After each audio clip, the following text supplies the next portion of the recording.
VirtualBox is an open-source virtualization software that can be used with many operating systems. So VirtualBox is deceptively simple, but also very powerful. Let's get started. To install VirtualBox, open your favorite web browser. VirtualBox is typed in your favorite search engine. Find the virtualbox.org website. Click Downloads from the results. This page contains installation packages for different operating systems.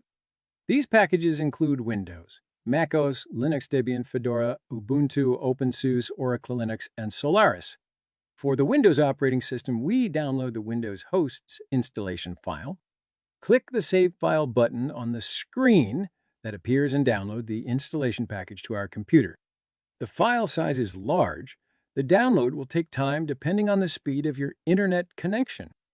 When the installation file is downloaded, there will be an exe file starting with VirtualBox in the folder you used for download. We can start the installation. Double-click on the VirtualBox exe file. Click the Next button on the incoming screen. This screen lists the applications that need to be installed with VirtualBox. Below is where VirtualBox will be installed. If desired, this location can be changed by clicking the Browse button on the side. We will use the default installation location. Program Files, Oracle VirtualBox for installation. Click the Next button. On this screen, there are shortcuts and file saving buttons for VirtualBox. Click the Next button. Network interfaces set up for VirtualBox starts on this screen. Click the Yes button. Click the Install button on the incoming screen.